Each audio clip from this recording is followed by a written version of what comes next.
Welcome back to the channel, everyone. Right now we get to take a look at the brand new newly released Samsung Galaxy Z Flip, and we're going to go ahead and compare it to the iPhone 11. Now what's interesting about both phones is that really we're comparing one of the more expensive phones that Samsung has ever released besides the Samsung Galaxy Fold against one of the cheaper offerings from Apple this year, or at least 2019. And I think it's always interesting to see, what the cheapest phone that Apple created last year and what the most expensive counterpart from basically the Android market has, and kind of see what the main differences are and everything. Now, the Samsung Galaxy Z Flip cost me about $1,400.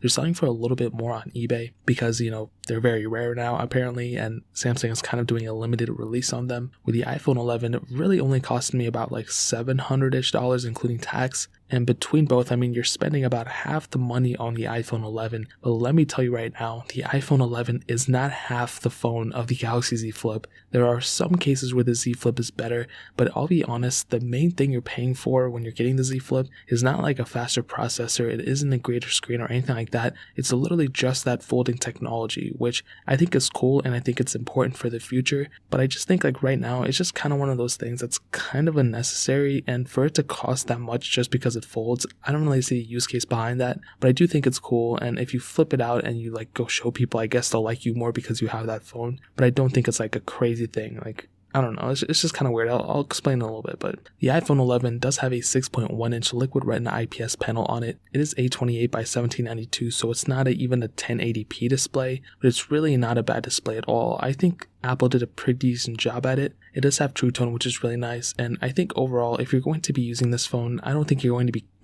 caring about the display too much. I think for sure it's one of those things that, if it had a better display, it would have been better, but I don't think it's something I'm going to freak out about if, for some reason or whatever. With the Samsung Galaxy Z Flip has a 6.7-inch foldable dynamic AMOLED display, and this one is a 1080p display. It's 1080p by 2636, and it also has a little cover display, which is 1.1 inches on the front. And with that cover display, you can't really do anything besides just check notifications, see how many notifications you have and everything. If you try to check more than that, it'll tell you to open the display and check it out. And what I can tell you about them is that, first of all, the Z Flip is actually pretty tall, which kind of makes sense because it's a folding phone, but it's actually much taller than I thought, and that's something I kind of do like on a phone. I kind of like narrow phones than wide phones.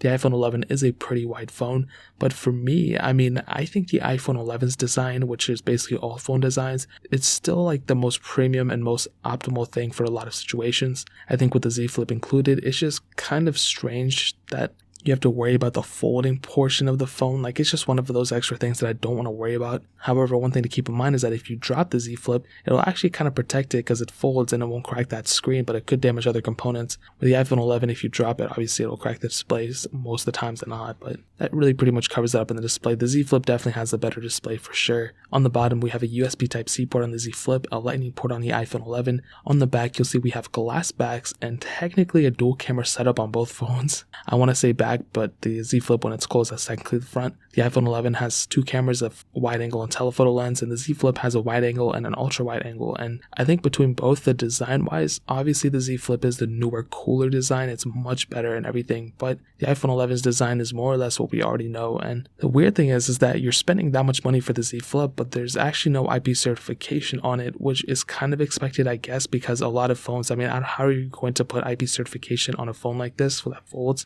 But maybe they'll find a way at some point. But the iPhone 11 does have IP68 dust and water resistance, which is really cool. So you can go up to 2 meters of water for 30 minutes. And that is a very, very cool thing. I'm so happy that Apple put that on this phone. And hopefully Samsung can put IP certification on some foldable phone in the future, but I guess we'll just wait and see what happens there. Now that really pretty much covers it up in terms of the outside. Now hitting on the software, this is a super interesting thing. So the Samsung Galaxy Z Flip came out with Android 10. It's going to get One UI 2.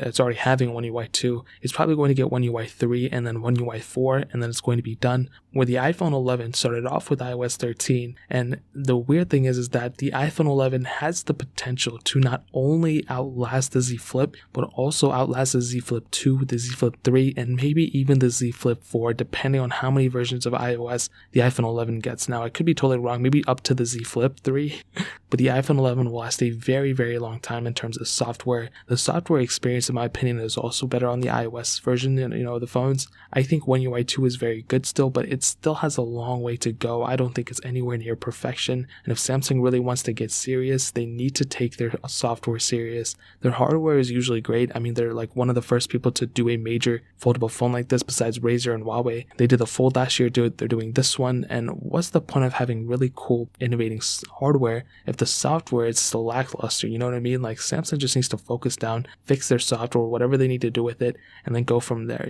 With iPhone and iOS and all that, it's so much of a better experience in my opinion. So I guess we'll see what happens, but in my opinion, I definitely do think the iPhone 11 does have the better software experience, and it's going to outlast the Samsung Galaxy Z Flip as well. Now, moving on to the performance side of things, the iPhone 11 has the Apple A13 Bionic chip, hexa-core CPU, and there were 3 different models, and all of them had 4 GB of RAM. The Samsung Galaxy Z Flip has the Qualcomm Snapdragon 855 Plus chipset, an octa-core CPU, and Adreno 640 GPU. And there's only one model of the Galaxy Z Flip, and that had 8 GB of RAM. And what I can tell you about the performance is, starting off with the iPhone 11, since that's the older iPhone and older device, the iPhone 11, I think, definitely had a really, really good performance inside of it. The funny thing about the iPhone 11 is that I found it to actually be faster more times than not than my iPhone 11 Pro or my iPhone 11 Pro Max, and I think that had a lot to do with the display. Since the display was a low resolution display, but it had pretty much the same specs as the iPhone 11 Pro and 11 Pro Max, that really made it able to push, the same type of software in terms of app opening speeds and everything with less power and less effort, because that display didn't require those many pixels to push, if that makes any sense. So I think the iPhone 11 is a tremendous performing phone. Really, whatever I threw at it, it was perfectly fine. And I think the display, even though it's a low resolution, kind of aided in his favor for sure. Where the Samsung Galaxy Z Flip,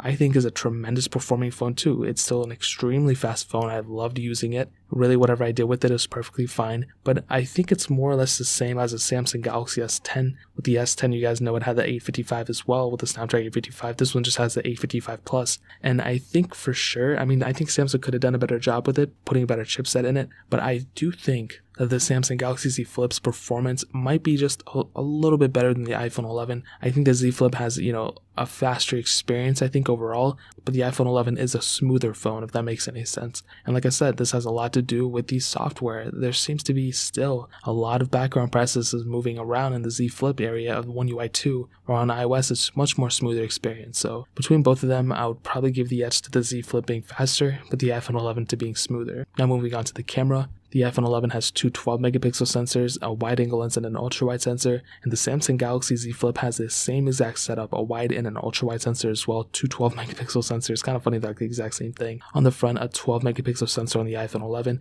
and a 10-megapixel sensor on the Z Flip. And we're able to do 4K on the front camera, but we can actually do 4K at 60 on that iPhone 11 front camera, which is really cool. Now on that back camera, I was actually pretty sad to see that there was no telephoto lens on the Z Flip. Like I said, you're spending that much money on that phone, you should have seen some type of upgrade. With the iPhone 11, from the predecessor, the iPhone XR, it did gain an extra sensor, which I'm really happy about. You can do 4K at 60 on both phones, and I think the iPhone 11 actually might have the better camera here. I think the Z Flip has a pretty good camera too, but I'm not really too sure. I feel like I was expecting more from the Z Flip's camera, if that makes any sense. The quality seems pretty good, the UI is pretty good, you have a lot more features, but something about the iPhone 11's camera between them kind of makes me side more to it more, and that might be more so the software side of things. Like after the photo is taken, you're able to see the optimizations that the software is able to make. So I think between them, I think I might side with the iPhone 11 camera for sure, but I will definitely do a camera test at some point to further that claim. Now ending it off with the battery life, the iPhone 11 has a 3110 mAh battery, the Galaxy Z Flip has a 3300 mAh battery, and I think between both of them,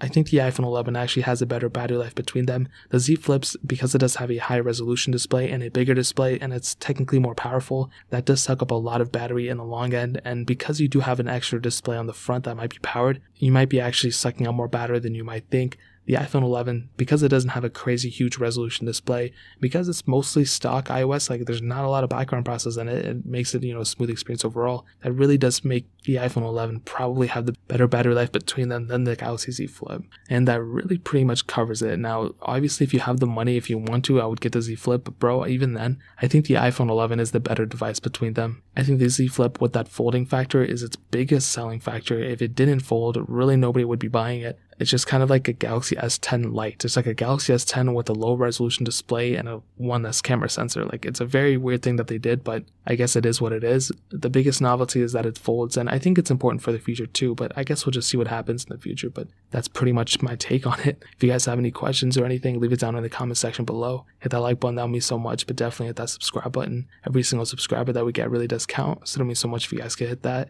Also, check out the other links down in the description as well. My Twitter, my Instagram, my second channel, all those links are linked down below. I'd really appreciate if you guys would check it out. More importantly than everything else, I love every single one of you guys. Hopefully I'll catch you guys in the next video. Peace out till then.